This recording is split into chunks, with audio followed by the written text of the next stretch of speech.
बहुत बहुत स्वागत है आप सभी का आपके अपने YouTube channel Shukla study point में। मैं शिवम शुक्ला आप सभी दोस्तों का हार्दिक स्वागत करता हूं।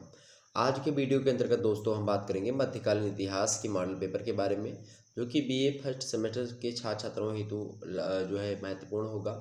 और जो हमारे छात्र छात्र हैं, हमारे भाई बहनें जो बीए फर्स्ट सेमेस्टर में हैं अर्थात बीए प्रथम सेमेस्टर में हैं, उनके लिए यह लेक्चर बहुत ही ज़्यादा महत्वपूर्ण होने वाला है।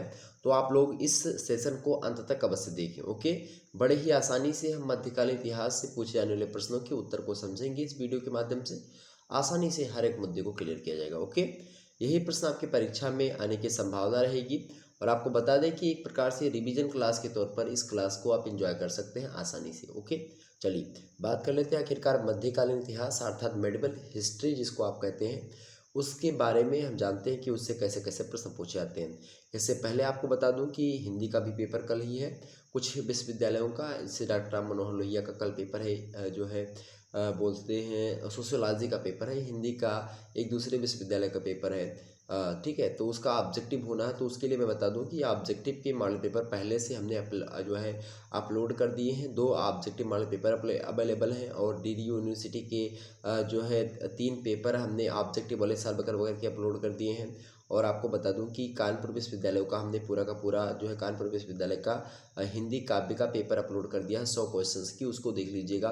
तो ये 3-4 मतलब कि लगभग 3 वीडियो ये और 3 वो 6 वीडियो आप देख लेंगे, निश्चित तौर पर आपका पूरा का पूरा काम हो जाएगा। मैं तो कहता हूँ कि 2 मॉडल पेपर और एक कानपुर विश्वविद्यालय जो पेपर हमने जो है अपलोड किया है उसको देख लेंगे, और एक पेपर जो काव्य का है डीडीयू यूनिवर्सिटी का उसको देख लेंगे, तो आपका काम हो जाएगा। आसानी से आप अच्छे अंक प्राप्त करेंगे। ठीक है, चलिए हम देख लेते हैं कि आखिरकार जो है प्रथम सेमेस्टर में मध्यकालीन इतिहास से कैसे कैसे प्रश्न पूछे जा सकते हैं। आइए देखते हैं, चर्चा करते हैं आसानी से। ओके, आपको बता दें कि आप लोग वीडियो में बातचीत बिल्कुल भी ना करें, सेशन को एंजॉय करें आसानी से सही तरीके से। ओके, थोड़ी मेरी वॉइस में एनर्जी थोड़ी सी कम होगी, लेकिन फिर भी मैं आपको समझाने का उतना ही प्रयास करूँगा। बीए प्रथम सेमेस्टर मध्यकालीन इतिहास प्रथम प्रश्न मतलब कि प्रश्न पत्र जो है उसका नाम क्या है, प्राचीन एवं पूर्व मध्यकालीन भारत, यानी प्रारंभ से लेकर के 1206 ईस्वी तक के इतिहास को हमको इसके अंतर्गत पढ़ना है। अंग्रेजी में अगर इसे बोलें तो क्या बोलेंगे कि ancient and early medieval India till 1206, मतलब कि 1206 एडी अर्थात एनो डोमिनी तक हमको पढ़ना है। तो शुरुआत से इतिहास कहाँ से प्रारंभ होता है और 1206 तक, प्रारंभ से 1206 तक हमको इतिहास के अंतर्गत पढ़ना है मध्यकालीन में। ओके, सभी प्रश्न आपको करने अनिवार्य होते हैं अति लघुत्तरीय प्रश्नों में। खंड आ से बात की जाए तो एक प्रश्न के उत्तर आपको 50 शब्दों में लिखने होंगे।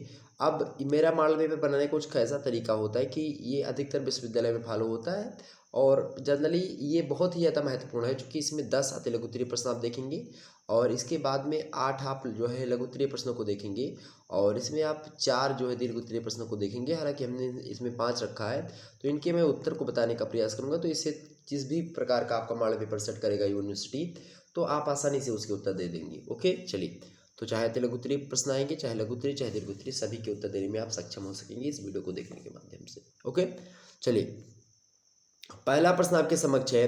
पहला प्रश्न क्या भाई, पहला प्रश्न है कि वैदिक कालीन शिक्षा में गुरु के प्रति शिष्य के क्या कर्तव्य थे।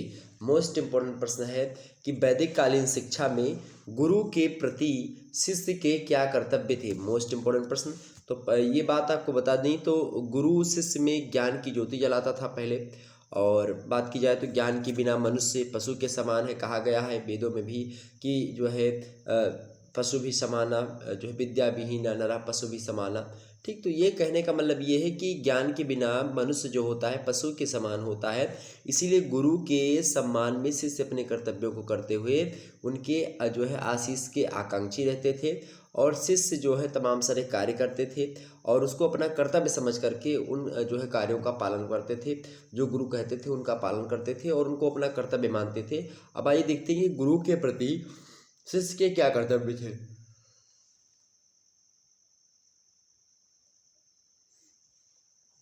सॉरी, तो गुरु के प्रति शिष्य के क्या कर्तव्य थे मैं आपको बताने का प्रयास करता हूं, आप आसानी से सुनिएगा। ओके, पहला कर्तव्य क्या था भाई? पहला कर्तव्य ये था कि प्रातः काल उठ करके गुरु चरण करते थे, गुरु वंदना करते थे। शुरुआत मतलब कि जैसे गुरुकुल हुआ, गुरुकुल में जब विद्यालयी जो मतलब कि जो विद्यार्थी थे, जो विद्याध्ययन के लिए वहाँ पर गए थे खास करके, वो लोग जब प्रातः काल अर्थात सुबह उठते थे तो वो गुरु जी की क्या करते थे? चरण वंदना करते थे। दूसरा उनका कर्तव्य क्या था कि गुरु के नित्य कर्म अर्थात जो नित्य कर्म होता है, नित्य कर्म मतलब कि जो है जो गुरु लोग होते थे क्या करते थे? उनके नित्य कर्म, उनके हवन, उनकी पूजा, उनके पाठ जो भी हो, उनकी सामग्री जो होती थी इन सभी को करने के लिए नित्य कर्म हुआ, कहा कर्म हुआ, नित्य कर्म हुआ, हवन हुआ, पूजा पाठ हुआ, इन सभी की जो सामग्रियाँ होती थी उनकी व्यवस्था करना भी स्टूडेंट के कार्य हुआ करते थे, मतलब कि जो छात्र थे अर्थात विद्यार्थी उनके कार्य हुआ करते थे। तो ये दूसरा कर्तव्य। तीसरा कर्तव्य शिष्य का ये था गुरु के प्रति कि गुरु के घर में सदैव अग्नि जो है ज्वलित रखने का प्रयास जो है ये चेले लोग करते थे अर्थात जो शिष्य थे वो लोग क्या करते थे। चौथी बात क्या थी भाई? कि गुरु के आदेशों का पालन करते थे।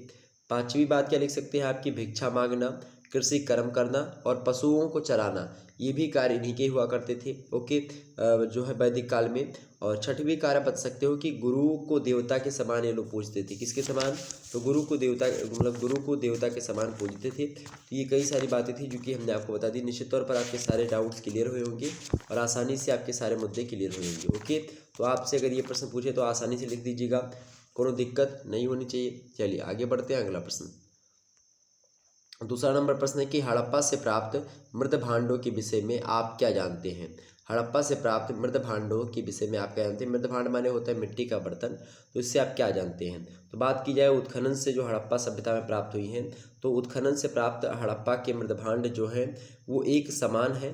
और इनकी सुंदरता की बात की जाए तो इनकी सुंदरता कम होने पर भी उपयोगिता इनकी क्या है? उपयोगिता इनकी अधिक है, यूज में ज़्यादा आते हैं।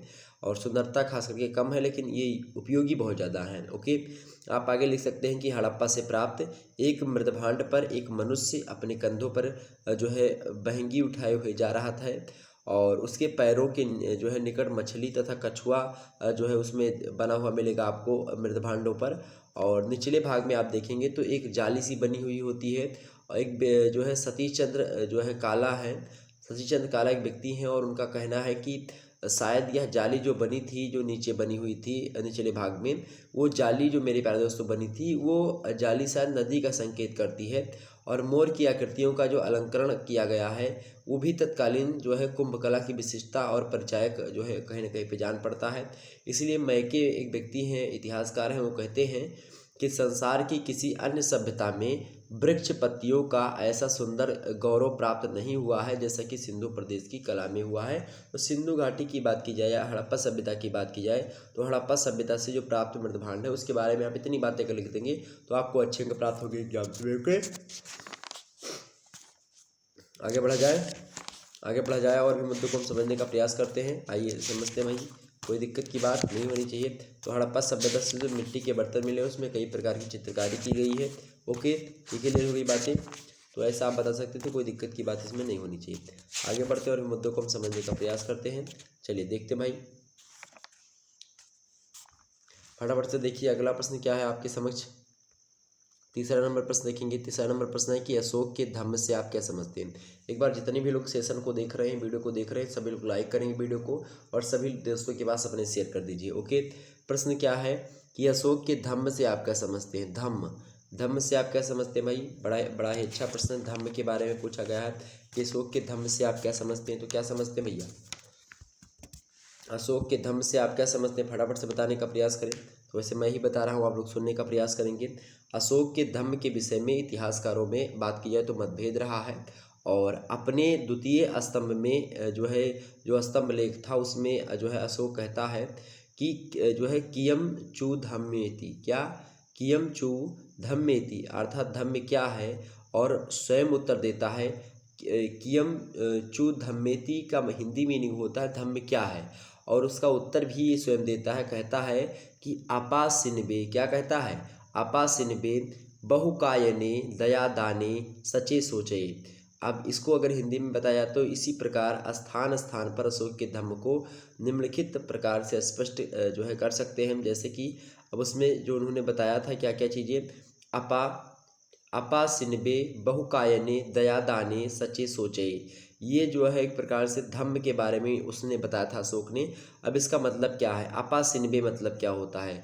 अपासिनबे माने होता है पाप से बचना या फिर कम पाप करना, अल्प पाप करना। ये जो है इसका धम्म मतलब पहला मतलब था। दूसरा मतलब था अबासिनबे के बाद क्या कहा, अपासिनबे। दूसरा कहा था बहुकियाने, क्या कहा था? बहुकियाने। बहुकियाने मतलब होता, सॉरी बहुकियाने बोल दिया हमने, बहुकथाने, बहुकथाने। ठीक है, तो बहुकथाने का मतलब होता था कि बहुत कल्याण से कार्य करना, और या इसका अर्थ और एक आप बता सकते हो कि बहुत का कल्याण करना, बहुतों को कल्याण करना, बहुत सारे लोगों का कल्याण करना। ये उसके दूसरा धम्म का मतलब था। तीसरा मतलब धम्म का ये था कि दया। दया, वो दया शब्द जो उस भाषा में था वही दया इस भाषा में भी है। दया माने उदार भावना, दूसरों के दुख में काम आना, ये सब दया होता है। जो चौथी बात थी इसकी वो था सचे। ठीक, क्या हमने बताया था? अपासिनबे बहुकथाने दयादाने सचे सोचे। ये इसके धम्म का जो मीनिंग थी, परिभाषा थी, जो कि अशोक ने स्वयं ही बताई थी, दूसरे स्तंभ में अपने लिखा था, द्वितीय स्तंभ लेख में। ओके, तो सच्चे माने होता है सत्य का अनुसरण करेंगे हमेशा, और सत्य व्यवहार करेंगे, छल कपट रहित व्यवहार हो, तो ये होता था धम्म का मतलब। और जो पांचवा धम्म का मतलब अशोक ने बताया वो क्या बताया था? सोचय। सोचय माने होता है शुद्धता, शारीरिक मानसिक दोनों की शुद्धि हो। ठीक, ये चीज़ें हैं। तो जहाँ वह यह आदेश देता कि इन सिद्धांतों का पालन धर्म है, वही तीसरे स्तंभ लेख में उसने उन प्रवृत्तियों को त्यागने पर भी जोर दिया है जो मनुष्य के चरित्र को भ्रष्ट करने वाली हैं, अर्थात पाप की ओर ले जाने वाली हैं। इनमें जो है एक प्रकार से जैसे उग्रता हो गई, और निष्ठुरता हो गई, और उसके बाद में मान अभिमान हो गया, ईर्ष्या हो गई। इनको त्यागने के बाद भी अपने तीसरे स्तंभ लेख में अशोक बताता है। तो धम्म की परिभाषा दूसरे स्तंभ लेख में देता है, लेकिन उसके बाद में तो 5 चीज़ों को अपनाने के लिए बोलता है। इसमें किसके किसके बारे में? अपासिनबे बहुकथाने दयादाने सचे सोचे, ये बताता है द्वितीय स्तंभ लेख में। और तृतीय स्तंभ लेख में जो है अशोक क्या कहता है? अशोक जो है वो कुछ चीज़ों को त्यागने के लिए कहता है, जैसे कि क्रोध को त्यागा जाए, अपने अभिमान को त्यागा जाए, अपनी निष्ठुरता को त्यागा जाए, उग्रता को त्यागा जाए, ईर्ष्या को त्यागा जाए। ये अशोक का मानना था। ये चीज़ आप ध्यान रखिए। ओके, क्लियर हो गई बातें? आगे समझते हैं। चौथा नंबर प्रश्न है, समुद्रगुप्त द्वारा पराजित आर्यावर्त के 4 राजाओं का नाम बताइए। समुद्रगुप्त के द्वारा पराजित आर्यावर्त के 4 राजाओं के नाम बताइए। बहुत ही ज़्यादा महत्वपूर्ण प्रश्न है एग्जाम पॉइंट ऑफ व्यू से। प्रश्न क्या है कि समुद्रगुप्त द्वारा पराजित आर्यावर्त के 4 राजाओं के नाम बताइए। तो समुद्रगुप्त की बात की जाए, समुद्रगुप्त की विजय बहुत ज़्यादा फेमस है। दक्षिण पथ की विजय हो, या फिर बात की जाए, बहुत सारी विजय इसने प्राप्त करी है। समुद्रगुप्त को जो है भारत का नेपोलियन भी कहा जाता है, और लगातार युद्ध करता रहा। लगभग 100 से अधिक युद्धों को लड़ा, और सारे के सारे युद्ध को जीता। मजेदार बात ये है, और हर व्यक्ति को हराया। तो उसमें आर्यावर्त के जो 4 राजाओं का नाम बताइए आपसे पूछा गया है। कि समुद्रगुप्त को अगर एग्जाम से प्रश्न ये भी पूछाता है कि समुद्रगुप्त को भारत का नेपोलियन क्यों कहा जाता है, तो एक व्यक्ति है डॉक्टर स्मिथ, और डॉक्टर BA स्मिथ महोदय कहते हैं कि जिस प्रकार से नेपोलियन जो था एक महान योद्धा था और विजेता था, उसी प्रकार से समुद्रगुप्त जो था वो भी एक महान योद्धा और एक महान विजेता था। दूसरी बात, ये जो समुद्रगुप्त था वो अपनी योग्यताओं के आधार पर नेपोलियन ने समस्त जो है यूरोप को आतंकित कर दिया था। ठीक उसी प्रकार से समुद्रगुप्त ने भी क्या किया था, भारत के जो है जो नृपपति थे उनको आतंकित कर दिया था। तीसरी बात जो है स्मिथ ने कहता है कि अनेक राजाओं ने समुद्रगुप्त की अधीनता उसी प्रकार स्वीकार कर ली थी जैसे कि नेपोलियन की अधीनता स्पेन, हालैंड, इन सभी लोगों ने स्वीकार कर दी थी, मतलब इन सभी देशों ने। ओके, ये बात क्लियर हो गई। और भी बात बता सकते हो कि जैसे कि और आगे स्मिथ कहते हैं कि नेपोलियन की भांति समुद्रगुप्त की अनेक विदेशी राजाओं जैसे कि शक हो गए, कुषाण हो गए, इन सभी लोगों ने जो है अधीनता स्वीकार करी थी। ओके, ये बात क्लियर हो गई। तो इस प्रकार समुद्रगुप्त ने एक प्रकार से कहीं भी पराजय का मुंह नहीं देखा, और नेपोलियन को तो वाटरलू के युद्ध में पराजित होना ही पड़ा था, लेकिन समुद्रगुप्त मात्र दुनिया का एक ऐसा शासक रहा है जो कभी हारा नहीं। जितने भी युद्ध लड़ा, हर युद्धों को जीता। लगभग 100 से अधिक युद्धों को जो है समुद्रगुप्त ने जीता। ओके, ये बात ध्यान रखेंगे। समुद्रगुप्त की बात की जाए तो पराजित करने वाले जो आर्यावर्त के 4 राजाओं के नाम हैं आप आसानी से लिख सकते हैं। पहले व्यक्ति था आपका रुद्रदेव। रुद्रदेव की बात की जाए तो रुद्रदेव जो था प्रोफेसर, एक व्यक्ति है KN दीक्षित और KP जायसवाल। इन्होंने रुद्रदेव को जो है वाकाटक राजा रुद्रसेन प्रथम माना है, और जो समीचीन नहीं है। और रुद्रदेव आर्यावर्त का राजा था और वाटक नरेश जो थे वो रुद्रसेन दक्षिण भारत का था। रुद्रसेन संभवतः कौशाम्बी का राजा था और कौशाम्बी से रुद्र नामांकित मुद्राएं भी मिलती हैं। तो इस प्रकार से ये चंद्रगुप्त मतलब कि जो समुद्रगुप्त से युद्ध हुआ था रुद्रदेव का, मतलब कि इस पर विजय प्राप्त करी थी, वो एक प्रकार से बात की जाए तो कौशाम्बी का राजा था। ओके, दूसरा जो राजा था उसका नाम था मत्तिल। क्या नाम था? मत्तिल। बुलंदशहर में एक मुद्रा मिली है जिसमें श्री मत्तिलस्य लिखा हुआ है और इसी मुद्रा को डॉक्टर काशी प्रसाद जायसवाल एक इतिहासकार हैं, उन्होंने मत्तिल की मुद्रा मान करके उसे बुलंदशहर के आसपास का शासक स्वीकार किया है मत्तिल को, जिस पर जो है आर्यावर्त पर के राजा में से है और जो कि समुद्र ने उस पर आक्रमण किया था। ओके, और पराजित भी किया। और तीसरी बात था कि नागदत्त। तीसरा राजा कौन सा भाई? नागदत्त। तो रैपसन ने जो है रैपसन इतिहासकार, उन्होंने जो है नागवंशीय शासक माना है नागदत्त को, जबकि जायसवाल महोदय की बात की जाए, काशी प्रसाद जायसवाल, उन्होंने उसे लाहौर से प्राप्त मुद्रा में उल्लिखित महाराजा जो है महेश्वर नाग का पिता नागभट्ट मानते हैं। ओके, चौथा जो राजा था आर्यावर्त का जिसको पराजित किया समुद्रगुप्त ने, वो राजा था कौन? चंद्रवर्मा। चंद्रवर्मा की बात की जाए तो पश्चिमी बंगाल में बांकुड़ा जिले के आसपास शासन करता था ये चंद्रवर्मा, और बांकुड़ा से उत्तर पश्चिम के जो है बाहर बात की जाए मतलब कि उत्तर पश्चिम दिशा में 12 मील की दूरी पर स्थित जो एक सुसुनिया पहाड़ी है, उसी पहाड़ी पर उत्कीर्ण एक लेख में चंद्रवर्मा नामक नरेश का उल्लेख मिलता है। और डॉक्टर एक व्यक्ति है इतिहासकार है डॉक्टर भंडारकर, उन्होंने इसको जो सुसुनिया लेख का चंद्रवर्मन ही माना है। तो ये चंद्रवर्मा, और उसके बाद में कौन कौन से 4 राजा? पहला रुद्रदेव, दूसरा कौन सा? मत्तिल, तीसरा नागदत्त और चौथा चंद्रवर्मा। तो इन सभी को क्या किया भाई? जो है समुद्रगुप्त ने पराजित करा, आर्यावर्त के 4 राजा है। अगला प्रश्न आपके समक्ष 5वां नंबर प्रश्न देखेंगे। 5वां नंबर प्रश्न है कि चंद्रगुप्त द्वितीय ने साकारी की उपाधि क्यों धारण करी थी? चंद्रगुप्त द्वितीय ने साकारी की उपाधि क्यों धारण करी थी? मोस्ट इंपॉर्टेंट प्रश्न है, एग्जाम पॉइंट ऑफ व्यू से बात की जाए। साकारी की उपाधि क्योंकि इन्होंने जो है शकों को पराजित किया था, इसीलिए इन्होंने साकारी की उपाधि धारण करी थी।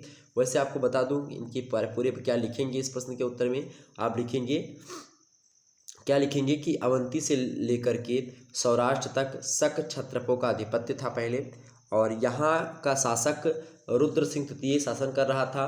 चंद्रगुप्त द्वितीय की सेना, द्वितीय माने चंद्रगुप्त द्वितीय का मतलब विक्रमादित्य। ओके, चंद्रगुप्त द्वितीय की सेना का सामना रुद्रदेव सिंह तृतीय नहीं कर पाया, और इस आक्रमण का उल्लेख उदयगिरि के अभिलेख में भी मिलता है।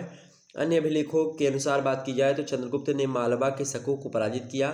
शक राजा को पराजित करने पर पश्चिम के गुजरात, काठियावाड़ और मालवा, राजपूताना, इन सभी प्रदेशों पर जो है अवंती में क्या होगा भाई? अधिपत्य हो जाता है। और किसका? चंद्रगुप्त द्वितीय का। और शकों की पराजित करने के उपलक्ष्य में ही इसको हम साकारी की उपाधि से सम्मानित कर सकते हैं। इसको साकारी की उपाधि धारण करी इसने। और चंद्रगुप्त द्वितीय ने शकों पर विजय कब प्राप्त करी थी?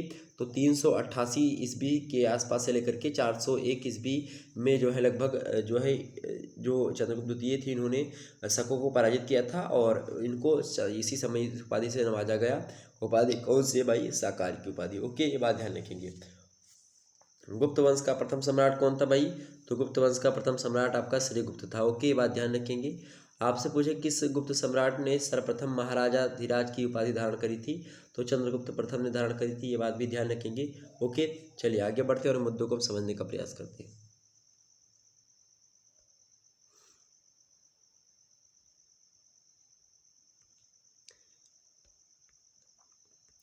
अगला प्रश्न है 6वां नंबर, राजपूतों की उत्पत्ति की कोई 4 सिद्धांत बताइए। राजपूतों के उत्पत्ति के कोई 4 सिद्धांत बताइए। मोस्ट इंपोर्टेंट प्रश्न है, एग्जाम्स के पॉइंट ऑफ व्यू से बहुत ही महत्वपूर्ण प्रश्न है।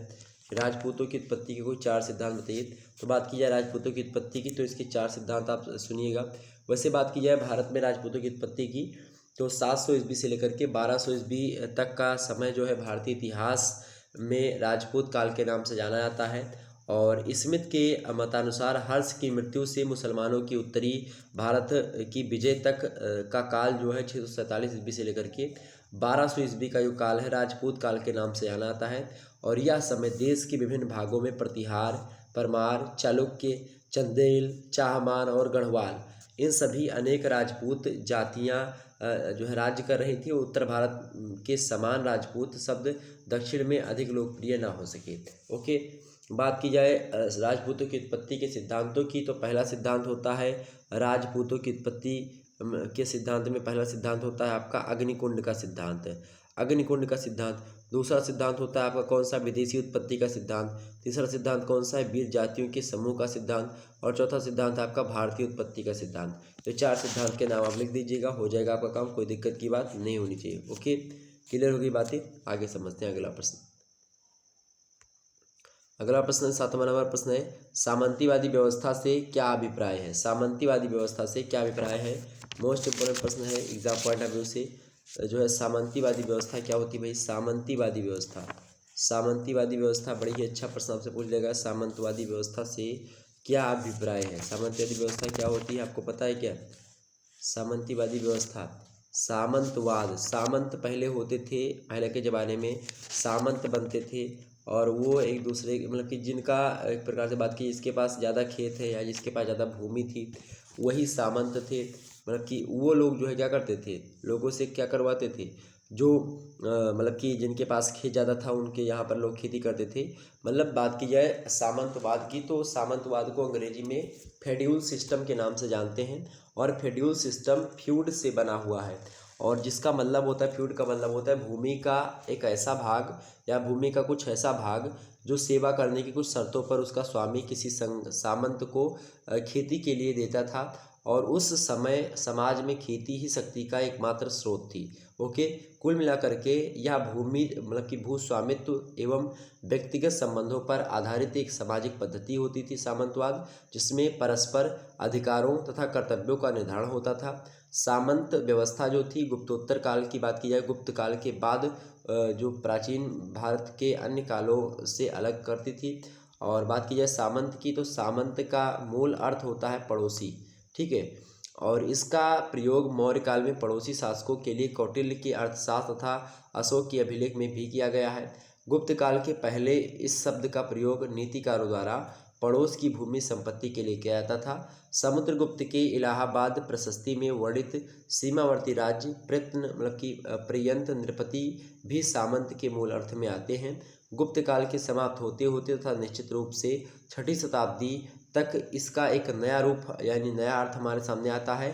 अब सामंत का अर्थ एक पराजित पर पुनर्स्थापित भेंट देने वाला राजा हो गया जो राज्य की सीमाओं के अंदर था। ओके, सामंतवादी व्यवस्था मतलब कि सामंत माने कि जो व्यक्ति मतलब राजा है या फिर भूस्वामी है कोई और उसने आपको दे दिया कि हाँ ये लो कोई ज़मीन है, उस ज़मीन को मान लेते हैं उस पर कोई किसी जो है किसी रूप में दे दिया कि हाँ इस प्रकार करो, इसका टैक्स इतना हमको देना, इतना जो है हमको देना है। तो ये सामंतवादी व्यवस्था। ओके, सामंतवादी व्यवस्था के कई कारण हो सकते हैं, पहले कई कारण थे। ओके, सामंतवादी व्यवस्था के मौलिक विचार जो है बात की जाए तो जैसे पहली बात की प्रत्येक व्यक्ति का कोई स्वामी होना चाहिए जो उनकी रक्षा कर सके तथा जिसके बदले में वह सेवा कर दे सके उसको, तो एक स्वामी होना चाहिए और उस स्वामी के नीचे सामंत होते थे। और बात की दूसरी बात तो सभी राजनीतिक एवं सामाजिक संबंधों का आधार भू नियंत्रण था। वस्तुतः भूमि का अधिकार या भू नियंत्रण ही इस संबंध का एकमात्र आधार था। संकट के समय इसी से पारस्परिक सेवा एवं सुरक्षा का भी कार्य होता था। ये बात आप ध्यान रखेंगे। ओके, और वेतन में देने के लिए मुद्रा का अभाव था इसमें, और यह विचार ही राजा का जो है सम्मान उसके सामंत की हैसियत पर निर्भर करता था। तो कई चीज़ें हैं सामंतवादी व्यवस्था को लेकर के। सामंतवाद की ठीक ठीक परिभाषा कर पाना बहुत कठिन कार्य है मेरे प्यारे दोस्तों। एक व्यक्ति है प्रोफेसर रामशरण शर्मा, और रामशरण शर्मा अपनी प्रसिद्ध पुस्तक है उनकी एक भारतीय सामंतवाद, और भारतीय सामंतवाद में प्रोफेसर रामशरण शर्मा जी कहते हैं कि जिस प्रकार जितने समाजवादी समाजशास्त्र की भिन्न भिन्न परिभाषाएं देते हैं, उसी प्रकार सामंतवाद पर शोध करने वाले जितने भी सिद्धांत हैं उतनी ही तरह की परिभाषा देते हैं। उन्होंने यह भी कहा है कि इस शब्द का प्रयोग ऐतिहासिक विकास की भिन्न भिन्न अवस्थाओं के संदर्भ में किया जाता है, और ये अवस्थाएं देश काल की दृष्टि से एक दूसरे से क्या होती हैं, काफ़ी दूर पड़ती हैं। भारतीय प्रशासनिक इतिहास के क्रमिक सर्वेक्षण से ज्ञात होता है कि शासन में सुविधा के अर्थ में सुविधा के लिए साम्राज्य अनेक भागों में बांटा जाता था, जिनके शासकों को विभिन्न नामों से संबोधित किया गया था। उनमें अधिकांश प्रांतीय शासकों का मुख्य दायित्व केंद्र को मात्र सैनिक सहायता प्रदान करना होता था, प्रांतीय शासन में वे स्वयं अपनी इच्छा अनुसार संचालित करते थे तथा प्रजा से कर ग्रहण करते थे। उन प्रांतीय शासकों का वेतन यही कर होता था और उनमें से कुछ तो केंद्र से मात्र औपचारिक रूप से संबद्ध होते थे। केंद्र उनके आंतरिक शासन में कोई हस्तक्षेप नहीं करता था। इसी परंपरा को सामंतवाद का नाम दिया गया था। कहने का मतलब ये है कि मान लेते हैं कि राजा मतलब कि राज्य बहुत बड़ा है, अब उसमें क्या किया, जैसे कि आज मान लेते हैं पूरा देश चलाना मोदी जी को, लेकिन अकेले मोदी जी पूरा देश तो चला नहीं सकते। तो क्या हुआ कि छोटे छोटे राज्य बटे हुए हैं। अब एक अर्थ में सामंतवादी ये समझिए कि छोटे छोटे राज्य बटे हुए हैं। अब उन राज्यों में भी आप देखेंगे छोटे छोटे जिले बचे, मतलब कि बड़े जो है जिले बटे हुए हैं। अब जिलों में भी आप देखेंगे कि जो है खंड बटा हुआ है, मतलब कि एक प्रकार से बात की जाए तो ब्लॉक बटा हुआ है, ठीक है। तो ये सब क्षेत्र बटा हुआ है, गांव बटा हुआ है, तो ये सब कहीं ना कहीं पे सामंतवादी व्यवस्था। तो उसमें बड़े बड़े जैसे कि राज्य बटा हुआ है। अब राज्य के जो टैक्स होते हैं कुछ केंद्र सरकार को आते हैं और कुछ अब राज्य सरकार स्वयं रखती है, ठीक है। आंतरिक मामलों में अधिकतर राज्य सरकार कार्य करती है और बाहरी मामलों में जो है केंद्र सरकार कार्य करती है। तो यही व्यवस्था थी राजा के समय पर। राजा एक व्यक्ति को रखता था जो कि एक विशेष सामंत का क्या होता था, मालिक होता था, तो उसको सामंतवाद कहा जाता था और इस विचारधारा को सामंतवादी, इस प्रक्रिया को सामंतवादी कहा जाता था, ठीक। तो एक राजा होता था और राजा का एक टट्टू होता था, मतलब कि वो जो जाकर के मतलब कि वो कर वसूलता था और उस एरिया का मालिक होता था, वो कर वसूलता था। उनमें से कुछ कर को राजा तक पहुंचाता था, कुछ कर को अपना खाता था, मतलब कि कहने का मतलब ये है कि अपने कार्य में चलाता था। तो ये कई प्रकार की चीज़ें हैं, सामंतवादी व्यवस्था यही होती है। ओके, आगे बढ़ते हैं। अगला बिंदा, अगला है 7वां नंबर, मतलब 8वां नंबर प्रश्न है, संस्कारों की संख्या कितनी है सर्वमान्य। तो संस्कारों की संख्या की बात की जाए तो संस्कारों की संख्या सर्वमान्य है, 16 संस्कार है। पहला संस्कार कौन सा आपका है, पहला संस्कार है गर्भाधान संस्कार, दूसरा संस्कार है पुंसवन संस्कार, तीसरा संस्कार है सीमांतोन्नयन संस्कार, चौथा संस्कार है जातकर्म संस्कार, पांचवा संस्कार है नामकरण, छठवां कौन सा संस्कार है निष्क्रमण, सातवां कौन सा संस्कार है अन्नप्राशन, आठवां कौन सा चूड़ाकरण, नौवां कौन सा कर्णभेद, दसवां कौन सा विद्यारंभ और 11वां कौन सा आपका उपनयन और 12वां कौन सा भाई 12वां का कौन सा वेदारंभ, 13वां कौन सा है केशांत, 14वां कौन सा समावर्तन, 15वां कौन सा विवाह, 16वां कौन सा अंत्येष्टि। तो ये एक प्रकार से 16 संस्कार हैं जो कि हमने आपको बता दिए। और आपको बता दूं ये भी कि अगर आपको इसको विस्तार से देखना है तो मेरा इससे पहले वाला मॉडल पेपर जो लिखित मॉडल, सो एक प्रकार से इससे पहले जो हमने मॉडल पेपर आपको दिया है मध्यकालीन इतिहास का सबसे पहला जो मॉडल पेपर हमने अपलोड किया था वो आप देख लीजिएगा। उसमें हमने पूरे के पूरे संस्कारों के बारे में विस्तार से आपको समझाया है। ओके, अगला प्रश्न देखते हैं। 9वां नंबर प्रश्न आपके समक्ष आ चुका है, बड़ा ही अच्छा प्रश्न है। 9वां नंबर प्रश्न है कि तराइन का प्रथम युद्ध 1191 ईस्वी। तराइन का प्रथम युद्ध 1191 ईस्वी में हुआ था और तराइन का द्वितीय युद्ध जो हुआ था 1192 में हुआ था। तो प्रश्न है कि तराइन के प्रथम युद्ध के बारे में आप कुछ बताएं। तो तराइन का प्रथम युद्ध कब हुआ था भाई, 1191 में। किसके बीच में हुआ था, तो मोहम्मद गौरी और पृथ्वीराज चौहान के बीच में हुआ था। किसके बीच में, पृथ्वीराज चौहान के बीच में और मोहम्मद गौरी के बीच में ये हुआ था। ओके, ये बात ध्यान रखेंगे। कौन सा युद्ध था, तराइन का प्रथम युद्ध। तराइन के प्रथम युद्ध की बात की जाए तो मोहम्मद गौरी ने क्या किया था भाई, मोहम्मद गौरी ने 1191 ईस्वी में सरहिंद के एक दुर्ग पर आक्रमण किया और आक्रमण करके क्या कर लिया, वहाँ पर कब्जा कर लिया और उसे जो है काजी जियाउद्दीन के सुपुर्द सौंप कर, मतलब कि उनको सौंप दिया, जियाउद्दीन को सौंप दिया। और उसके बाद में इस दुर्ग पर पृथ्वीराज का ही अधिकार था, चूँकि पहले से। अब हुआ क्या कि जब उस दुर्ग पर आक्रमण कर दिया मोहम्मद गौरी ने 1191 में, तो जब अपने दुर्ग पर जो है गौरी का अधिकार जो है हो जाने की सूचना जब मिली पृथ्वीराज चौहान को, तो पृथ्वीराज चौहान एक बड़ी सेना करके उसका सामना करने के लिए चल पड़ा। और फरिश्ता, एक इतिहासकार है फरिश्ता, कहते हैं फरिश्ता के अनुसार उसकी सेना में 2 लाख पैदल और 30,000 हाथी थे, किसकी, पृथ्वीराज चौहान की सेना में। और इस विशाल सेना के साथ पृथ्वीराज चौहान जो था उसके आने की सूचना पाकर के गौरी की जो है घबराहट हुई, लेकिन वह पृथ्वीराज का सामना करने के लिए विवश था। तराइन के मैदानों में दोनों सेनाओं का सामना हुआ। पृथ्वीराज चौहान ने गौरी के जो है वाम और दक्षिण पार्श्व पर आक्रमण कर उसकी सेना को तितर बितर कर दिया और तुर्क सेना जो है फिर भी लड़ती रही। गौरी ने अपने भाले से दिल्ली के क्या किया, दिल्ली के राजा गोविंद राज पर वार किया, जिससे उनके 2 दांत बाहर निकल आए। प्रत्युत्तर में गोविंद राज ने उस पर ऐसा प्रहार किया कि वह बुरी तरह से घायल हो गया और उसके सैनिक उसे लेकर के जान बचाने के लिए भाग निकले।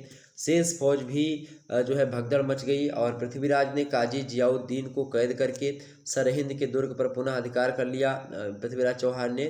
और तराइन का प्रथम युद्ध जो है हिंदू इतिहास का गौरवपूर्ण अध्याय है, परंतु पृथ्वीराज ने इस विजय को अस्थायी बनाने का कोई प्रयत्न नहीं किया। उसने पराजित होकर के भागते हुए तुर्क सैनिकों का पीछा भी नहीं किया और ये बहुत बड़ी भूल थी उस समय की। अगर वो पृथ्वीराज चौहान ये कर देते, निश्चित तौर पर किसी और तुर्की की आने की हिम्मत ना पड़ती इंडिया में और आज भारत का नक्शा कुछ दूसरा होता, भारत आज कुछ दूसरे तरीके की संस्कृति यहाँ पर होती, ये बात ध्यान रखेंगे। कुछ विद्वान इसे पृथ्वीराज की उदारता भी मानते हैं, क्योंकि क्या हुआ कि ये मतलब कि हिंदुओं में खास करके हिंदू राजाओं में थी कि हम निहत्थों पर वार नहीं करते। आप देखेंगे कि युद्ध का नियम है यहाँ का कि निहत्थों पर हम लोग वार नहीं करते हैं, तो उसी को छोड़ करके मतलब कि इन्होंने छोड़ दिया था। तो संभवतः इसका कारण घायल शत्रु की हत्या करना भारतीय युद्ध संहिता और राजपूती शान के विरुद्ध था, इसीलिए छोड़ दिया गया। डॉक्टर दशरथ शर्मा ने कहा कि पृथ्वीराज का शैथिल्य मानते हुए कहा कि जो है इस घटना को पृथ्वीराज का शैथिल्य मानते हुए भारी भूल माना है और इस विजय के उपरांत वह भोग विलास में लिप्त हो गया पृथ्वीराज चौहान और राजकाज की अवहेलना करने लगा। और पृथ्वीराज रासो की बात की जाए, एक जो है रचना है चंद्रबरदाई की पृथ्वीराज रासो, उसमें बात की जाए तो उसमें बताया गया है कि इसी बीच उसने संयोगिता का अपहरण किया और जो है रंगलीला मनाने लगा। और इस बीच में क्या हुआ, वो उधर जो था वो घायल परिंदा, आप कहते नहीं जो है कभी भी किसी का शिकार करो चाहे जो भी हो तो उसको घायल कभी नहीं छोड़ना चाहिए था। शेर को कभी घायल नहीं छोड़ना चाहिए, नहीं तो दोबारा फिर से अटैक करता है। और हुआ वही कि पृथ्वीराज चौहान मतलब ने उसको छोड़ तो दिया था मोहम्मद गौरी को, लेकिन फिर वो 1192 ईस्वी में एक युद्ध के लिए तैयार होकर के विशाल सेना लेकर के क्या किया, इस पर आक्रमण कर देता है। किस पर भाई, तो जो है पृथ्वीराज चौहान पर। हुआ क्या कि तराइन का द्वितीय युद्ध एक युग परिवर्तनकारी युद्ध था और मोहम्मद गौरी अपनी पराजय को भुला नहीं सका था और अपनी खोई हुई प्रतिष्ठा को पुनः प्राप्ति के लिए क्या किया, इसने बड़ी जो है तत्परता से सैन्य तैयारियां की। और दूसरे वर्ष 1192 ईस्वी की बात की जाए, 1192 ईस्वी में भारत पर आक्रमण किया और इधर पृथ्वीराज के भी शत्रु की गतिविधि के प्रति सतर्क ही थे और वह राजपूत राजाओं को एकत्रित करके जो है प्रसिद्ध रण क्षेत्र तराइन में आकर के डट गए पृथ्वीराज चौहान। और इस युद्ध के बारे में फरिश्ता लिखते हैं, क्या लिखते हैं कि इस पवित्र रण क्षेत्र में हिंदुस्तान के 150 राजाओं के नेतृत्व में 5 लाख घुड़सवार, 3000 हाथी तथा एक विशाल सेना एकत्रित थी। अब सोचिए फरिश्ता क्या कहते हैं कि इस पवित्र जो है रण क्षेत्र में जो पानी जो है तराइन का जो युद्ध मैदान है उसमें हिंदुस्तान के 150 राजा इकट्ठा हुए थे, उनके नेतृत्व में 5 लाख घुड़सवार थे, 5 लाख घोड़े पर सवार सैनिक, ठीक, और 3000 हाथी थी और उन पर भी सैनिक बैठे थे और एक विशाल सेना एकत्रित थी। आप सोचो कितनी बड़ी सेना उस मैदान में इकट्ठी थी। और इस बार की बात की तो इस बार में जो जयचंद था युद्ध से अलग रहा, राजपूत बड़ी वीरता से लड़े और उन्होंने अपने अद्भुत शौर्य का परिचय दिया इस युद्ध में। किंतु अब उनकी मतलब की स्वतंत्रता का सूर्य अस्त हो चुका था, राजपूतों की पराजय हुई, पृथ्वीराज का भाई गोविंद राय मारा भी गया और पृथ्वीराज चौहान जो थे रण क्षेत्र से भागे, किंतु सरस्वती नामक जो है स्थान पर पकड़े गए और मिनहाज उस सिराज के अनुसार बात की जाए तो उसे मार डाला गया।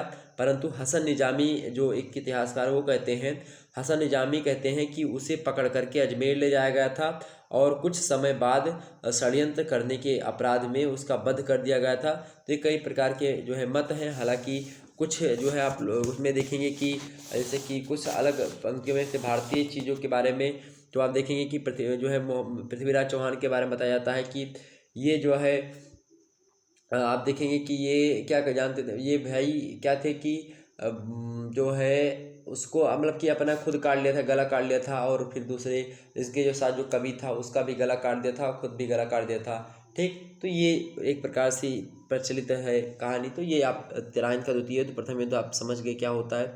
अगला प्रश्न देखते हैं, 10वां नंबर प्रश्न है, महमूद गजनबी ने भारत पर कितने आक्रमण किए थे भैया। तो महमूद गजनबी की बात की जाए तो भारत पर इसने कई आक्रमण किए थे महमूद गजनबी ने। ओके, महमूद गजनबी ने भारत पर कई आक्रमण किए थे।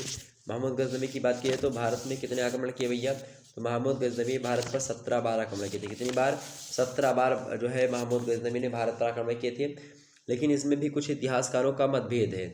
महमूद गजनबी ने भारत पर 12 बार आक्रमण किया, जो है ये कुछ विद्वान मानते हैं, परंतु अधिकांश इतिहासकार जो मानते हैं, और जैसे कि इलियट और डाउसन महोदय उसमें प्रमुख हैं, और इन दोनों ने मिलकर के या फिर और भी तमाम सारे विद्वान हैं, उन्होंने 17 आक्रमण का उल्लेख किया है। और महमूद गजनवी ने भारत पर कितनी बार आक्रमण किया, तो सर्वमान्य मत क्या है कि 17 बार आक्रमण किया।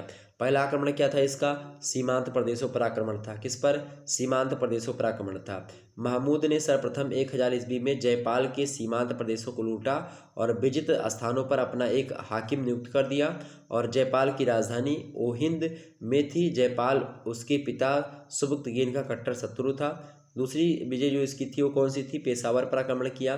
तीसरी इसकी विजय कौन सी थी भाई, भेरा अथवा भटिंडा पर आक्रमण किया। चौथी विजय जो इसकी थी वो किस पर थी भाई, मुल्तान पर प्रथम आक्रमण किया।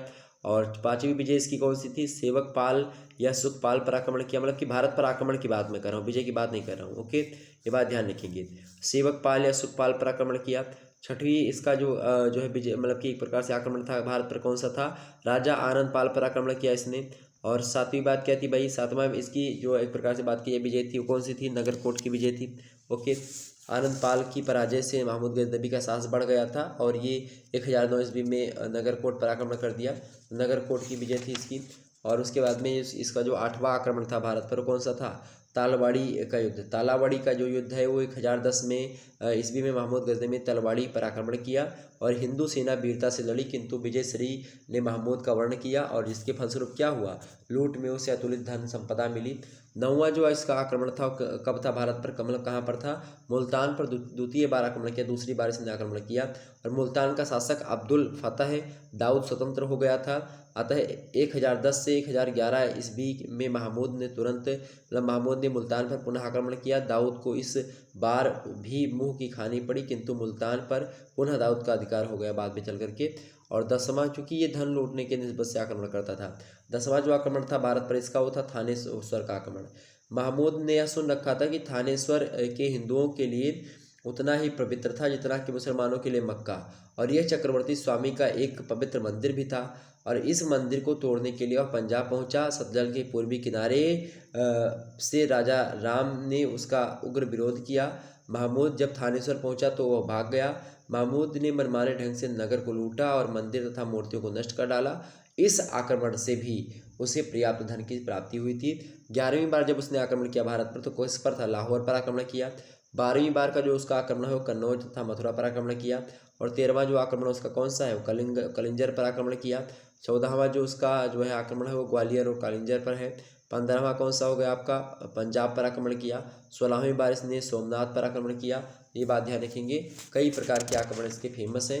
और 17वीं बार जब इसने आक्रमण किया था तो जाटों पर आक्रमण किया।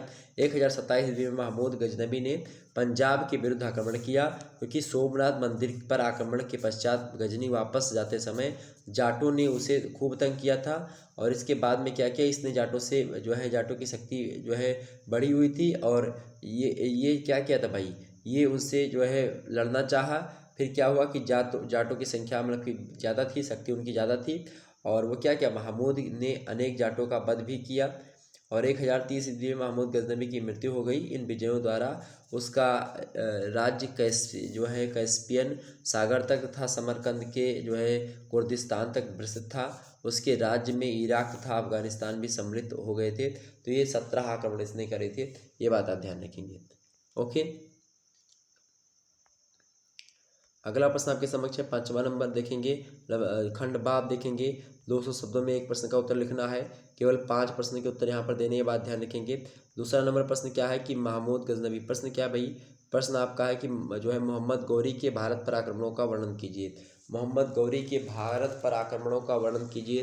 तो पहला आक्रमण किस पर था भाई, मोहम्मद गौरी का मुल्तान पर आक्रमण किया इसने।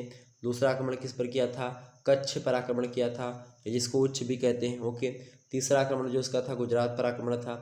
चौथा आक्रमण कहाँ पर था भाई, पेशावर पर आक्रमण किसने किया। पांचवा आक्रमण जो किया था लाहौर पर किया था।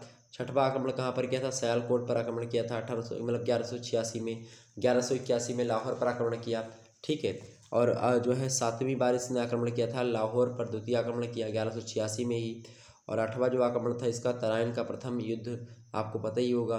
ओके, हमने बताया अभी। 9वां युद्ध इसने किया था तराइन का द्वितीय युद्ध, मोहम्मद गौरी ने। और जो 10वां युद्ध इसका था वो कौन सा था भाई, 10वां युद्ध इसका था कन्नौज पर विजय प्राप्त करी इसने।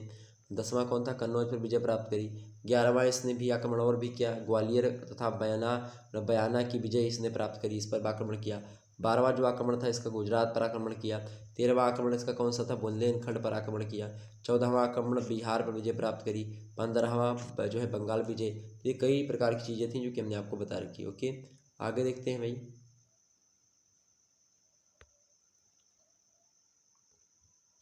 आगे देखते हैं अगला प्रश्न, तीसरा नंबर, हिंदू धर्म में प्रचलित प्रथाओं एवं धार्मिक विश्वासों पर प्रकाश डालिए। मोस्ट इंपोर्टेंट प्रश्न है। प्रश्न क्या है कि हिंदू धर्म में प्रचलित प्रथाओं एवं धार्मिक विश्वासों पर प्रकाश डालिए। मोस्ट इंपोर्टेंट प्रश्न है। तो कैसे आप लिखेंगे इसका, जो हिंदू धर्म में प्रचलित तमाम सारे जो है प्रथाएं हैं, बहुत सारे धार्मिक विश्वास हैं, आइए हम उसको जानने का प्रयास करते हैं। तो हिंदू धर्म में प्रचलित कुछ परंपराओं एवं विश्वासों को विद्वानों ने प्रोटो ऑस्ट्रेलियाई जाति की देन माना है और पुनर्जन्म में विश्वास, सिंदूर, हल्दी और तांबूल का धार्मिक कृत्यों में प्रयोग, अवतार की कल्पना, निछावर प्रथा, चंद्रमा की कला के आधार पर तिथियों की गणना, गिनती गिनने के लिए कौड़ियों का प्रयोग, इन सभी मतलब कि चीज़ों का इस जाति में प्रचलन था। जो है ऑस्ट्रेलिया जाति में संभवतः यह जाति टोटमवादी थी तथा संभावना व्यक्त की गई है कि नाग, मकर, वानर, हाथी तथा कच्छप आदि की पूजा का आरंभ सबसे पहले ऑस्ट्रेलियाइड प्रजाति में ही हुआ। ठीक है, और धीरे धीरे हिंदू धर्म का प्रारंभिक रूप उत्तर वैदिक कालीन सभ्यता में दृष्टिगोचर होता है। इस काल में हिंदू धर्म से संबंधित अनेक परंपराओं, मान्यताओं और विश्वासों का प्रचलन शुरू हो गया था। उनमें बात की जाए तो पहली थी कुछ प्रथाएं थी बहुत सारी। ठीक, दूसरी कौन सी, धार्मिक विश्वास हो गए आपके लिखेंगे। तीसरी कौन सी हो गई भाई, तीसरा कौन सा जो है उसमें तीसरा आप देखेंगे, आप धार्मिक प्रथाओं में आप देखेंगे पशु जो है बलि प्रथा हो गई, पशु बलि प्रथा हो गई, जादू टोना हो गया, तंत्र मंत्र हो गया, और सती प्रथा हो गई, छुआछूत हो गया, मूर्ति पूजा, और छठवीं आप लिख सकते हो असंख्य तीर्थ एवं त्यौहार। तो ये तमाम सारी चीज़ें आप बता सकते हो, कोई दिक्कत की बात नहीं, आसानी से हो जाएगा। ओके, ठीक, आगे देखते हैं।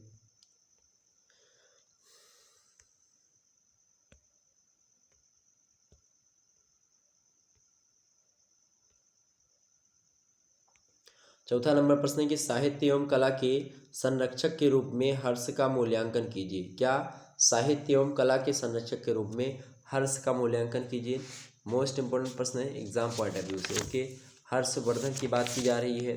प्रश्न क्या है, प्रश्न ये है कि साहित्य एवं कला के संरक्षक के रूप में, साहित्य एवं कला के संरक्षक के रूप में हर्षवर्धन जो हैं उनका मूल्यांकन कीजिए। तो कैसे करेंगे, आप आसानी से लिखिएगा। क्या लिखेंगे, पहला लिखेंगे क्या लिखेंगे भाई उत्तर में कि हर्ष साहित्य तथा कला का संरक्षक था। पहली बात ये लिखेंगे। उसके बाद में आगे लिखेंगे कि वह उच्च मतलब कि स्वयं उच्च कोटि का विद्वान था।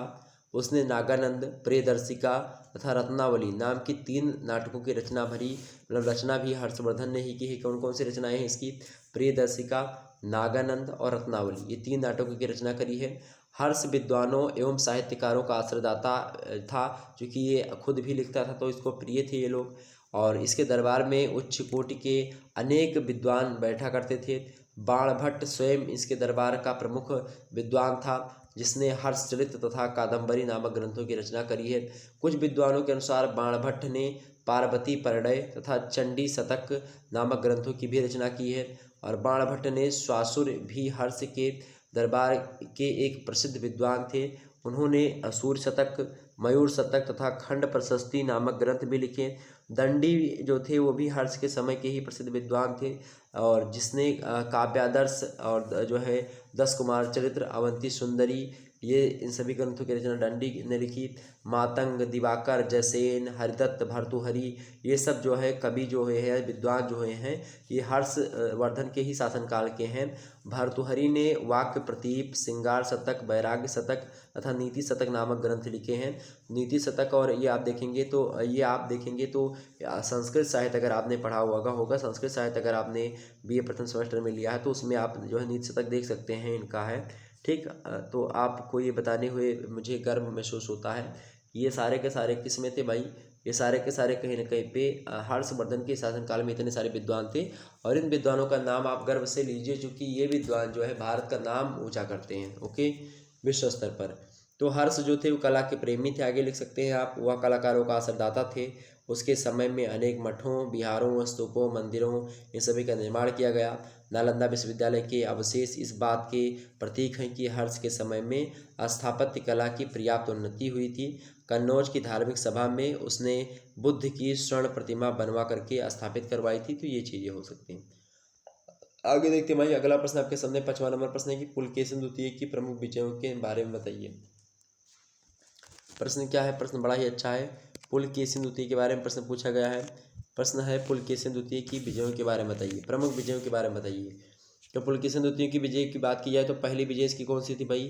जो है आप्यायिक एवं गोविंद, अर्थात अपनी विजय यात्रा के प्रथम चरण में पुलकेशिन द्वितीय ने आप्यायिक एवं गोविंद को पराजित किया और ये दोनों शासक अपनी हस्ती सेना मतलब कि हस्ती सेना सहित भीमरथी यानी भीमा नदी के किनारे उसके उत्तरी किनारे पर जो है बढ़ गए थे, जिससे चालुक्यों की शक्ति का प्रमुख केंद्र बीजापुर को खतरा उत्पन्न हो गया था।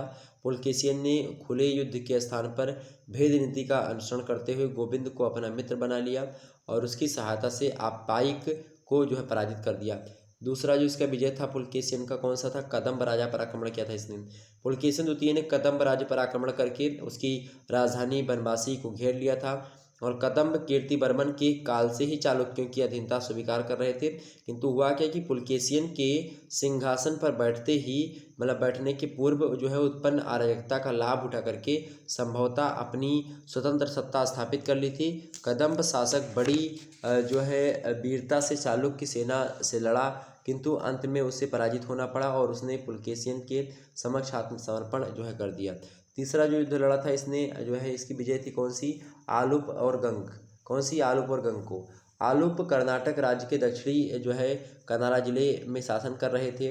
कुछ विद्वानों का यह मत है कि पहले आलूप जो थे वो कदम्बों के सामंत थे और पुलकेशिन द्वितीय के हाथों पराजित होने के बाद उन्होंने चालुक्यों का आधिपत्य स्वीकार कर लिया। गंगों का यहाँ तात्पर्य तलकांड के गंग राजवंश से है और पराजित गंग राजा अविनीत और उसका पुत्र दुर्विनीत रहा होगा। पुलकेशिन द्वितीय ने जब कदम्बों को परास्त किया तो ये जो गंगों ने बिना युद्ध किए ही उसकी प्रभुसत्ता स्वीकार कर ली और दुर्निवीत ने पुलकेशिन द्वितीय के साथ अपनी पुत्री का विवाह भी कर दिया था।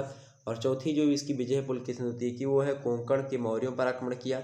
पांचवी जो विजय इसकी कौन सी है? लाट, मालो एवं गुर्जरों पर आत्मसमर्पण करवाया। छठवीं विजय इसकी कौन सी है भाई? पुलकेशिन द्वितीय और हर्ष के बीच में युद्ध हुआ था। ये बड़ा फेमस युद्ध है। तो पुलकेशिन द्वितीय और हर्ष के बीच में कौन सा युद्ध हुआ था?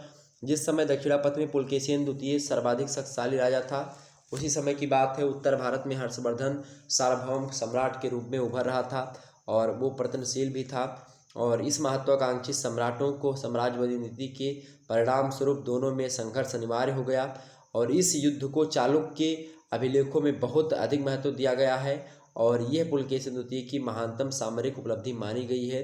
एहोल प्रशस्ति के अनुसार इस संघर्ष में हर्ष की सेना के बहुत से हाथी मारे गए थे और इस विभत्स दृश्य से भयभीत होने के कारण से हर्ष जो है यानी प्रसन्नता जो है वो क्या हो गई थी?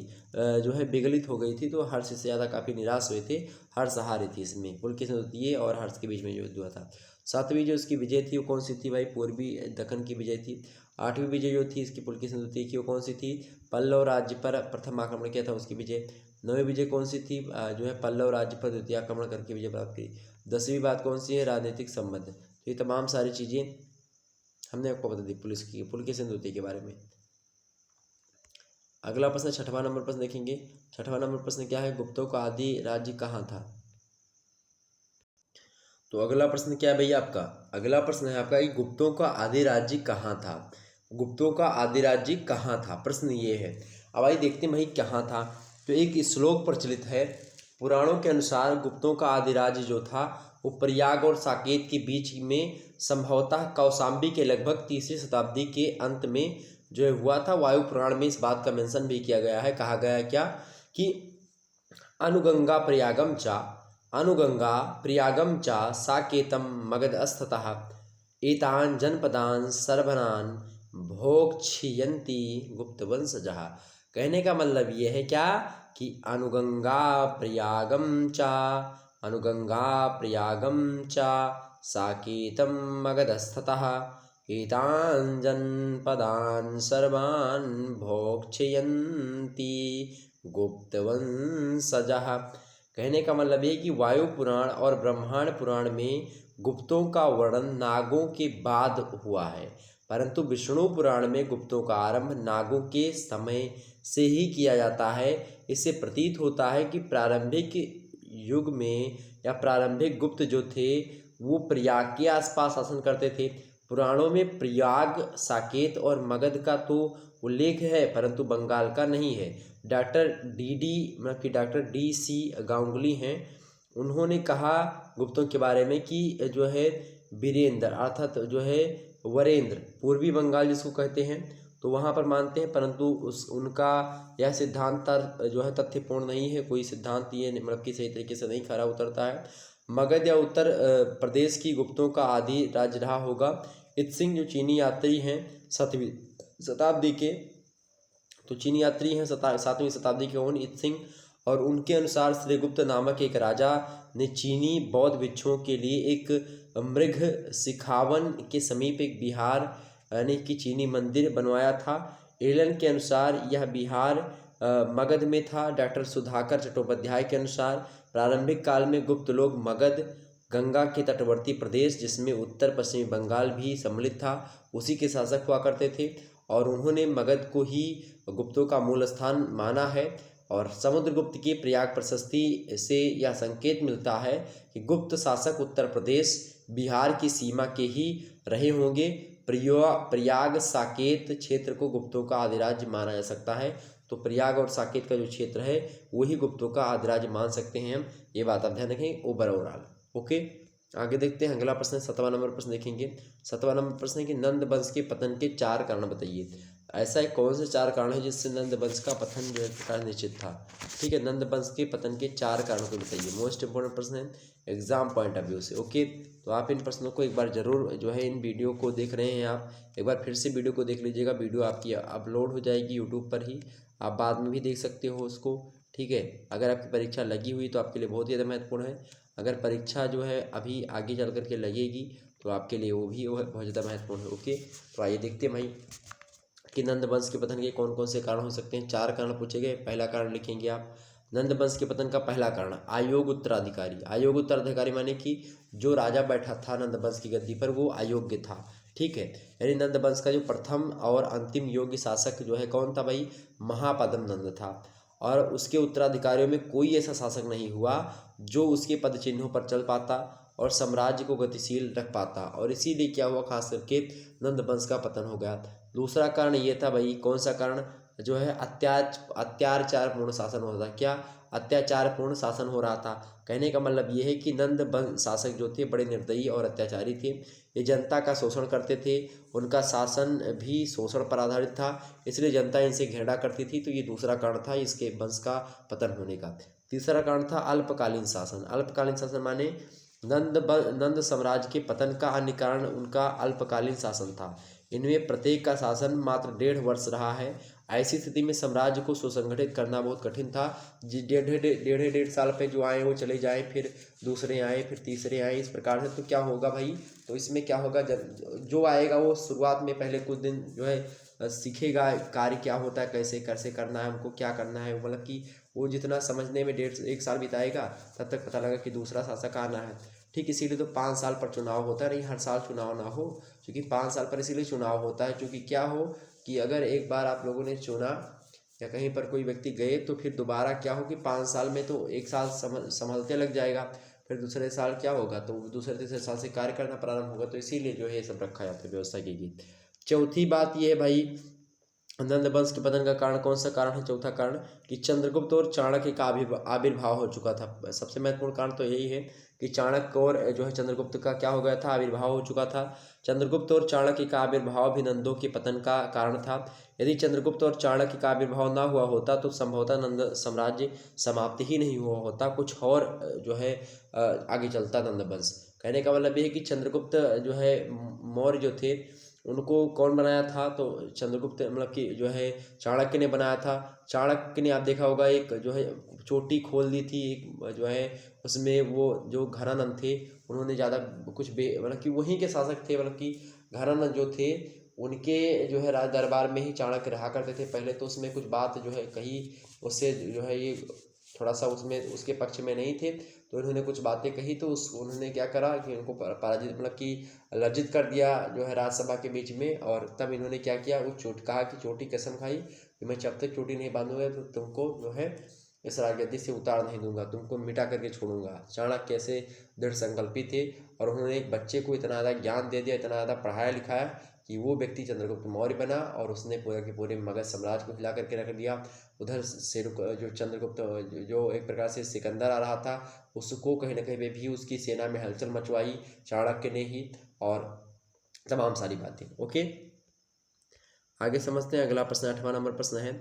8वां नंबर प्रश्न आपके समक्ष भाई 8वां नंबर प्रश्न है, अशोक ने कलिंग पर आक्रमण क्यों किया था? मोस्ट इंपोर्टेंट प्रश्न है, अशोक ने कलिंग पर आक्रमण क्यों किया था? तो भाई इसके कई कारण हो सकते हैं। पहला कारण क्या लिखेंगे आप?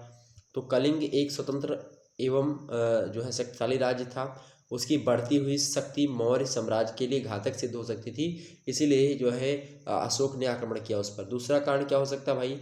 अशोक अपने पिता बिंदुसार की पराजय का बदला लेना चाहता था। और डॉक्टर भंडारकर के अनुसार जब बिंदुसार ने दक्षिण भारत के चोल और पांड्य राज्यों पर आक्रमण किया था, उसी समय कलिंग के राजा ने पीछे से बिंदुसार पर क्या किया था? आक्रमण कर दिया था। और यही कारण था कि बिंदुसार को पराजित होना पड़ा था। और इसी बात को एक प्रकार से अपने पिताजी की पराजय का बदला लेने के लिए अशोक ने कलिंग पर क्या किया था भाई? आक्रमण करने का निश्चय किया था। ठीक, ये बात ध्यान रखेंगे। और भी कई कारण लिख सकते हैं भाई, कलिंग पर आक्रमण क्यों किया था, और भी कई कारण थे इसके। तीसरा कारण ये था कि अशोक कलिंग को जीत करके अपने साम्राज्य के एकीकरण को पूर्ण करना चाहता था, और चूंकि अशोक साम्राज्यवादी नीति पर कार्य कर रहा था। चौथी कारण ये हो सकता है कि डॉक्टर श्रीमती रोमली जो है रोमिला थापर कहती हैं, क्या कहती हैं? डॉक्टर श्रीमती रोमिला थापर कहती हैं कि अशोक दक्षिण भारत की ओर आने जाने वाले स्थल एवं जलमार्ग पर अधिकार कर लेना चाहता था। क्या? अशोक जो था दक्षिण भारत की ओर से या फिर दक्षिण भारत की ओर आने जाने वाले जो मार्ग था, या स्थल मार्ग हो चाहे जल मार्ग हो, उस पर अपना अधिकार कर लेना चाहता था, और उसमें कलिंग बाधक सिद्ध हो रहा था, तो इसलिए जो है उस पर आक्रमण किया और उसको खत्म किया। ठीक, ये बात ध्यान है। क्लियर होगी बातें? इतनी बात क्लियर हो गई? आपसे पूछेगा एग्जाम से, आपसे हो सकता है प्रश्न पूछ ले। प्रश्न क्या पूछ ले कि अशोक के बौद्ध धर्म के प्रचार एवं प्रसार के लिए कौन से 4 कार्य अपनाए थे? कौन कौन से कार्य अपनाए थे? तो कौन से कार्य? पहला कार्य धर्म यात्राएं करवाई इसने। दूसरा कार्य धर्म महामात्रों की नियुक्ति करी। तीसरा धर्म लिपि करवाई। उसके बाद में चौथा क्या? बौद्ध मठों का भी निर्माण करवाया। ये तमाम सारी चीज़ें। ओके, क्लियर हो गई बातें? निश्चित तौर पर आपका डाउट सारा क्लियर हो रहा होगा। अगला प्रश्न 9वां नंबर प्रश्न देखेंगे, प्राचीन भारतीय इतिहास के लेखकों पर प्रकाश डालिए। क्या? प्राचीन भारतीय इतिहास लेखकों पर प्रकाश डालिए। मोस्ट इंपॉर्टेंट प्रश्न है, एग्जाम पॉइंट ऑफ व्यू से आ सकता है। तो कौन कौन है भाई प्राचीन बौद्धकालीन मतलब कि जो है प्राचीन भारतीय इतिहास के लेखक कौन कौन हैं? आपको नाम पता है तो बताने का प्रयास करें, किसी का भी नाम जिसको पता हो आप लोग लिखने का प्रयास करेंगे। हालांकि मैं तो बताने के लिए बैठा ही हूँ, मैं तो आपको बताऊँगा ही। प्राचीन भारतीय इतिहास के लेखकों का नाम आप बता सकते हैं? नहीं बता सकते, चलिए मैं बता रहा हूँ। पहले आपके भाई कौन हो गए? प्राचीन भारतीय इतिहास के लेखक कौन हो गए?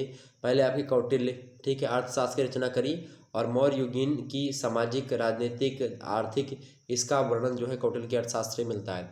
दूसरे व्यक्ति कौन है? विशाख दत्त। विशाख दत्त ने मुद्रा राक्षस की रचना करी है, और इसके बारे में हमको गुप्त काल के बारे में जानकारी मिलती है इससे, ठीक है। और किंतु इसमें मौर्यकाल की ऐतिहासिक घटना का वर्णन है। इससे मौर्यकालीन राजनीतिक इतिहास के साथ साथ धार्मिक, आर्थिक और सामाजिक दशा का भी जानकारी इससे हमको मिलती है। तीसरी जो रचना है मतलब कि तीसरे जो व्यक्ति हैं उनका नाम है बाणभट्ट। बाणभट्ट ने हर्षचरित की रचना करी है, 7वीं शताब्दी में करी है। और बाणभट्ट से मतलब कि जो हर्षचरित बाणभट्ट की है, इससे हर्ष के जीवन की उपलब्धियों के बारे में तथा उनके जो है साथ मौर्यों, शुंगों और जो है कणवों के जो है संबंध के बारे में हमको जानकारी मिलती है, जो बाणभट्ट का हर्षचरित है। और चौथी जो एक व्यक्ति हैं उनका नाम है भास। महाकवि भास की बात की है तो महाकाव्य जो है स्वप्न वास वदतम की जो है रचना करी और ये रचना 6वीं शताब्दी की है। इसमें वत्सराज उदयन द्वारा विरोधियों को परास्त किए जाने तथा उसके लिए मगधराज दर्शक की सहायता लेने का वर्णन किया गया है। और जो पांचवें व्यक्ति हैं वो लेखक हैं इतिहास के, भारतीय इतिहास लेखक, उनमें पाणिनि का नाम आता है। पाणिनि की एक रचना है अष्टाध्यायी। अष्टाध्यायी जो है यद्यपि व्याकरण ग्रंथ है, लेकिन उसमें राजनीतिक घटना चक्रों तथा सामाजिक, आर्थिक और धार्मिक तत्वों का भी उल्लेख इन्होंने किया है। तो इससे हमको इतिहास की जानकारी भी मिलती है। और बात की जाए आगे, जो अगले विद्वान है आपके कौन है भी, पतंजलि। पतंजलि के 6वें विद्वान कौन से आपके हो सकते हैं, पतंजलि। पतंजलि की बात की जाए तो पतंजलि के एक रचना है महाभाष्य। तो पतंजलि की रचना महाभाष्य जो है, इससे मौर्य एवं शुंग काल के इतिहास जो है की जानकारी हमको मिलती है, ये बात ध्यान रखेंगे। जो 7वीं जो व्यक्ति हैं वो कौन है भाई, गार्गी। गार्गी जो थे, इनके द्वारा प्रथम शताब्दी के लगभग लिखे गए गार्गी संहिता नामक ग्रंथ इनका है, जो कि शुंग काल के में जो यमन आक्रमण हुए थे उनके बारे में उल्लेख मिलता है। और जो 8वां जो व्यक्ति हैं, 8वें आपके इतिहासकार, वो कौन है, कालिदास। कालिदास की बात की है तो कालिदास के द्वारा रचित एक जो है काव्य, एक नाटक है जो कि उनका नाम है जो है मालविकाग्निमित्रम। क्या, जो है मालविकाग्निमित्रम इसका नाटक है एक। और शुंगकालीन इतिहास के बारे में जानकारी मिलती है इससे। पुष्यमित्र के काल में हुए जो यमन आक्रमण था उसका उल्लेख भी जो है किया कालिदास ने। और इनकी अन्य रचनाएं भी हैं जो कि भारतीय संस्कृति पर प्रकाश डालती हैं। 9वें कवि आपके हो सकते हैं अश्वघोष। अश्वघोष की बात की है तो इनकी एक रचना है बुद्ध चरित्र। बुद्ध चरित्र जो है, इसमें महात्मा गौतम बुद्ध के जीवन चरित्र का विस्तार से वर्णन किया गया है, ये बात आप ध्यान रखेंगे।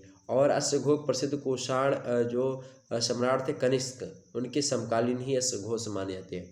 10वां जो व्यक्ति हैं उनका नाम है कामंदक। ओके, कामंदक की बात की जाए तो 700 ईस्वी से लेकर के 800 ईस्वी के लगभग कामंदक द्वारा रचित एक रचना है नीति शास्त्र। उसमें काल के आचार व्यवहार का वर्णन किया गया है। इसमें कौटिल्य ने अनेक सिद्धांत प्राप्त होते हैं इनके, कौटिल्य के अनेक सिद्धांत इस रचना में मिलते हैं आपको। 11वें आप लिख सकते हैं कवि का नाम बृहस्पति। बृहस्पति ने अर्थशास्त्र की रचना 900 से 1000 ईस्वी के लगभग में करी थी। और राजकीय कर्तव्यों का सुंदर वर्णन जो है बृहस्पति के अर्थशास्त्र में मिलती है। ओके, और भी व्यक्ति हैं जैसे कि वेदव्यास जी हो गए, इन्होंने महाभारत की रचना करी वेदव्यास जी ने, जिसमें कौरव और पांडवों के बीच युद्धों का वर्णन किया है, जिसमें उस समय के राजाओं के सामाजिक, राजनीतिक, तात्कालिक और इन सभी रचनाओं मतलब की चीज़ों पर, स्थितियों पर प्रकाश पड़ता है। 13वें व्यक्ति आपके कौन है भाई, वाल्मीकि। वाल्मीकि की बात की जाए तो वाल्मीकि ने रामायण की रचना करी, जो कि एक धार्मिक ग्रंथ होने के साथ साथ तत्कालिक सामाजिक, राजनीतिक स्थिति पर भी प्रकाश डालता है। इसमें 2 संस्कृतियां, उत्तर से दक्षिण के भेद का युद्ध का वर्णन किया गया। तो ये कई सारी चीज़ें। ओके, तो प्राचीन भारतीय इतिहास के लेखकों के बारे में हमने आपको बता दिया। निश्चित तौर पर आपके डाउट क्लियर हुए होंगे यहाँ पर। अब आपको बता दें मेरे प्यारे दोस्तों कि इतनी चीज़ आपकी क्लियर हो जानी चाहिए। अब आगे बढ़ते हैं और इन मुद्दों को हम समझने का प्रयास करते हैं। एग्जाम्स में आपके प्रश्न ये भी बन सकता है क्या, कि प्राचीन भारतीय इतिहास को जानने के लिए या मध्यकालीन इतिहास जानने के विभिन्न ऐतिहासिक स्रोतों के नाम बताइए। एग्जाम से प्रश्न हो सकता है। ओके, ठीक। महाभारत रामायण के बारे में प्रश्न पूछ सकता है, जो कि जो प्राचीन इतिहास का पेपर हुआ उसमें पूछा गया, तो इसमें भी आ सकता है। क्योंकि प्राचीन इतिहास और मध्यकालीन इतिहास लगभग कुछ मात्रा में इस समय पर फर्स्ट सेमेस्टर में आपके सेम ही मिल रहे हैं, थोड़ा बहुत चेंज मिला है, बाकी सब लगभग सेम ही है। कुछ आगे का जैसे सिंधु घाटी सभ्यता, हड़प्पा सभ्यता, इसमें भी उसमें भी है। तो ये चीज़ें, तो यहाँ से भी प्रश्न बन सकता है।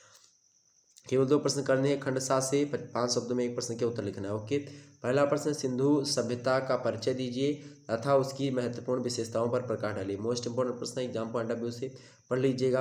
अगला प्रश्न आप पढ़ लीजिएगा, कौन सा दीर्घ रेखा चंद्रगुप्त मौर्य मगध साम्राज्य का वास्तविक शासक था, इस कथन की समीक्षा कीजिए। मोस्ट इंपोर्टेंट प्रश्न है। अगला प्रश्न है 12वां नंबर प्रश्न, वहीं पर देखेंगे। 12वां नंबर प्रश्न है, नागभट्ट की द्वितीय, मतलब क्या है प्रश्न, नागभट्ट द्वितीय के शासनकाल तक प्रतिहार साम्राज्य का उल्लेख कीजिए। क्या, नागभट्ट द्वितीय के शासनकाल तक प्रतिहार वंश यानी प्रतिहार साम्राज्य का उल्लेख कीजिए। मोस्ट इंपोर्टेंट प्रश्न है। वहीं अगला प्रश्न देखेंगे 13वां नंबर, चंद्रगुप्त द्वितीय यानी विक्रमादित्य की उपलब्धियों का वर्णन कीजिए। मोस्ट इंपोर्टेंट प्रश्न एग्जाम्स में आ सकता है, बात ध्यान रखेंगे। वहीं अगला प्रश्न आपके समक्ष है 14वां नंबर प्रश्न आपके समक्ष क्या है भाई, 14 नंबर प्रश्न आपके समक्ष है कि कौटिल्य का परिचय देते हुए उसके मतलब उसके ग्रंथ अर्थशास्त्र की विवेचना कीजिए। मोस्ट इंपोर्टेंट प्रश्न है, ये बात आप ध्यान रखेंगे। आपको बता दूं सोशियोलॉजी का पेपर भी लगा हुआ होगा आपको। सोशियोलॉजी का एक प्रकार से वीडियो हमने अवेलेबल करवा दिया है, ये वीडियो आप जरूर देख लीजिएगा, मोस्ट इंपॉर्टेंट वीडियो है। ओके, ये जा करके देख लीजिए। ओके, चलिए फिर मिलते हैं हम नेक्स्ट वीडियो में। तब तक के लिए जय हिंद जय भारत। आप सभी का बहुत बहुत धन्यवाद हमारे से जुड़ने के लिए। इसी प्रकार से अपना प्यार दुलार हमेशा बनाने के लिए बहुत बहुत धन्यवाद।